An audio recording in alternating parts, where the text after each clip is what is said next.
Alors, donc on va parler aujourd'hui de la détection de la terminaison distribuée. Donc on va décrire le problème. Alors, on va considérer qu'on a une entreprise, on a des employés qui ont une pile de dossiers à traiter et puis qui ont en plus un téléphone pour communiquer. Chaque employé est dans un bureau, voilà, on peut regarder ça comme ça, une grande boîte. On va mettre chacun des employés dans un bureau. Et avec juste le moyen de communiquer, c'est le téléphone.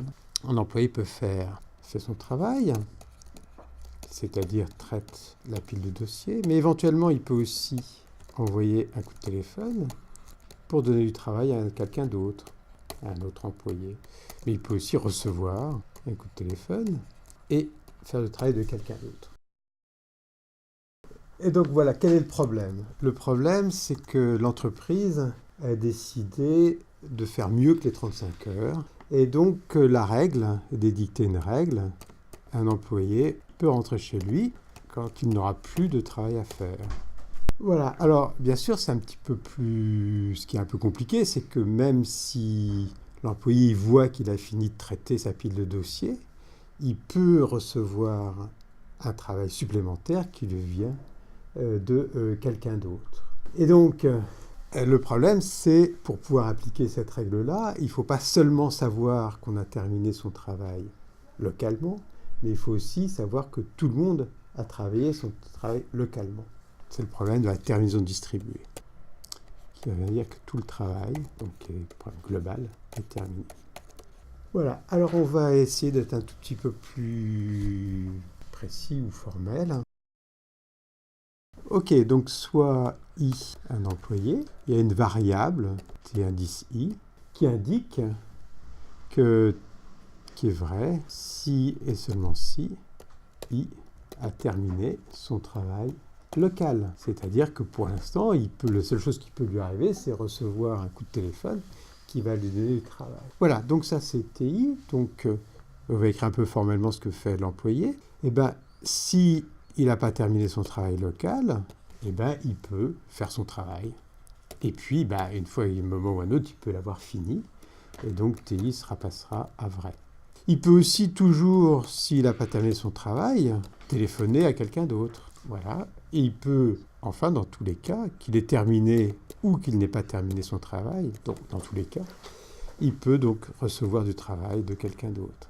Et ayant reçu du travail, du coup, TI n'a plus terminé son travail et donc TI sera mis à faux. Voilà, alors quand j'écris ça sous forme de règles, ça veut dire que toutes ces règles-là sont possibles et que je dois accepter tout le temps qu'elles soient possibles. Donc dans ce cadre-là, la terminaison distribuée, c'est le prédicat suivant, c'est grand T égale le et des TI pour tous les employés, c'est-à-dire qu'on a terminaison distribuée à partir du moment où tous les employés ont terminé. Et effectivement, si tous les employés ont terminé leur travail local, il n'y a plus aucun qui pourra être, disons, réveillé par un autre pour avoir du travail à faire, puisque plus personne ne peut lui envoyer du travail. Ce qui est important, c'est de comprendre que cette variable T, les propriétés qu'il y a, d'abord, les TI dépendent du temps. Au fil du temps, un processus, un employé peut passer d'une valeur de TI à vrai à une valeur de TI à faux. C'est-à-dire qu'il peut avoir terminé localement son travail, mais ensuite il peut recevoir du travail à faire par quelqu'un d'autre. Et dans ce cas-là, sa variable TI sera de nouveau égale à faux. Par contre, une propriété qui est importante pour grand T, la terminaison distribuée, c'est que si T est vrai à un moment, elle reste vraie. Si T est vrai à l'instant T, T restera vrai pour toujours. Telle propriété, on dirait qu'une propriété comme ça est stable. On peut le vérifier à partir de ce qu'on a décrit du comportement de chaque employé. On peut vérifier qu'effectivement, par une forme d'induction assez simple, que si T est vrai, T restera vrai. Voilà, donc c'est une propriété qui est stable. La question maintenant, c'est de détecter cette propriété. Détecter cette propriété, il s'agit de trouver un algorithme qui doit dire si le travail est terminé ou pas. Okay, donc on va dire si le travail est fini, il va répondre à oui. Et si le travail est non terminé, il répondra non. Plus précisément, ce qu'on veut, c'est deux propriétés. C'est la première propriété. Si T est vrai, à l'instant T, alors l'algo doit dire oui. À un moment ou à un autre, dans le futur, il doit dire oui. Et la deuxième propriété, c'est que si l'algo dit oui, à un moment donné, alors il faut que réellement T soit vrai. En d'autres termes, si on détecte la terminaison, il faut qu'il y ait effectivement terminaison. Et d'autre part, si terminaison il y a, on doit à un moment ou à un autre la détecter. La première propriété, c'est une propriété qu'on appelle de liveness. Et la deuxième propriété, c'est une propriété de safety ou de sûreté. Le problème paraît très simple. Et en particulier, on va tout de suite penser à l'algo très très simple suivant. Paul a terminé localement. Qu'est-ce qu'il fait? Il va consulter ses collègues. Si tous ses collègues lui disent oui, on a terminé aussi, parfait. Donc Paul va en déduire que T est vrai. Le seul problème de cet algorithme-là, c'est que bien sûr, il est faux. En effet, donc Paul a tort. Imaginons qu'on ait Paul, Louise, Jeanne, uniquement 3, ça suffit. Imaginons que leur état de terminaison, petit t de tout à l'heure, pour Paul, oui, il a terminé localement. Imaginons, je vais mettre ça par trou. Louise, pareil, elle a terminé, mais Jeanne, elle n'a pas encore terminé. Donc Paul consulte Louise. Qu'est-ce qu'elle répond? Louise, elle dit oui, elle répond trou, j'ai terminé. Ensuite, Jeanne, elle envoie du travail à Louise. Et du coup, la variable maintenant qu'on obtient, c'est qu'on est dans une configuration où on a true pour Paul, true, false pour Louise qui vient de recevoir du travail. Et puis, on va dire aussi que Jeanne, elle va envoyer son travail et ensuite Jeanne, elle termine. Et donc, on a aussi true ici. Ensuite, Paul, il consulte Jeanne. Jeanne, elle répond aussi true, que c'est fini.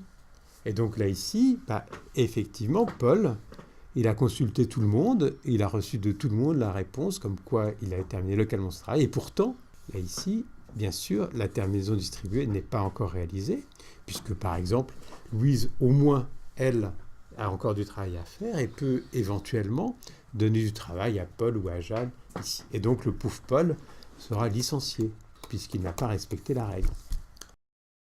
Maintenant, pourquoi ça ne marchait pas? Ça ne marche pas parce que entre le moment où la consultation a commencé et le moment où la consultation s'est terminée, l'état des employés a pu changer et sans que ce soit visible à ce moment-là. Donc c'est pour ça qu'il faut faire une première solution, c'est d'arrêter. Alors qu'est-ce qu'on va faire? Paul, maintenant, imaginons que Paul ait terminé son travail, Paul, il va d'abord faire arrêter tout le monde, faire stopper tout le monde.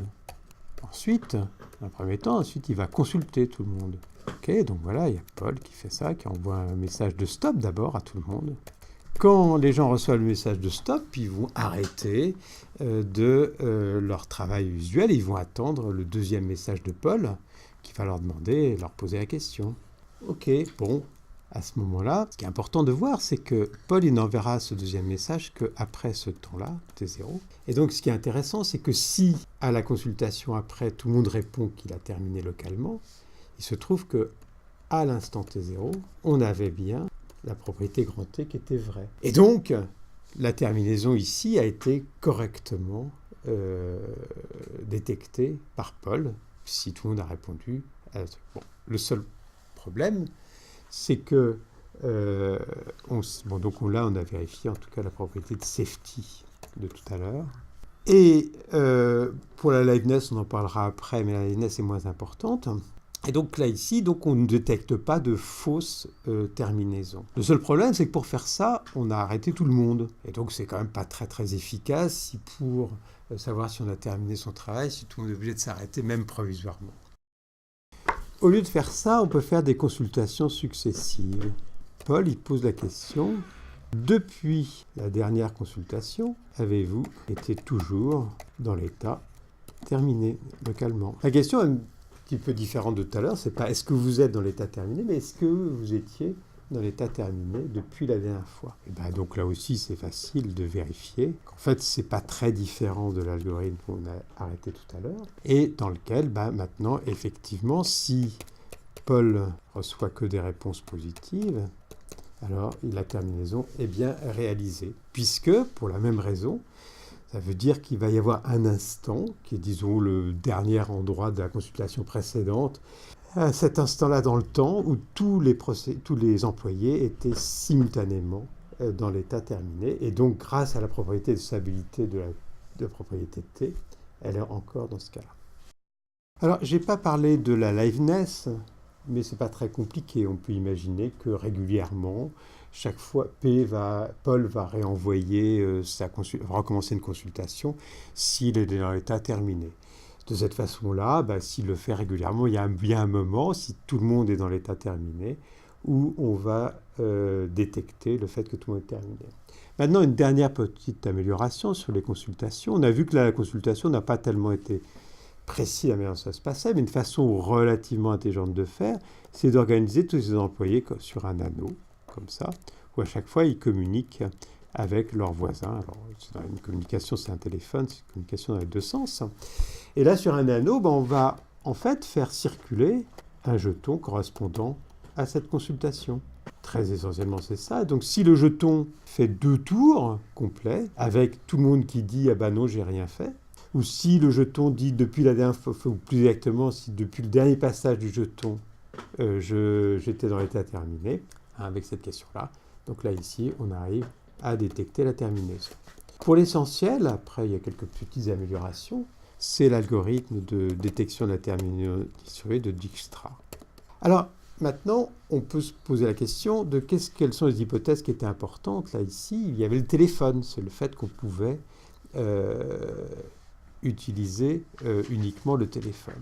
Première question, si on remplace le téléphone par du courrier, c'est-à-dire qu'à la différence avec le téléphone et le courrier, c'est que le téléphone, les deux partenaires sont simultanément en communication. Dans le courrier, on envoie un message, on le reçoit.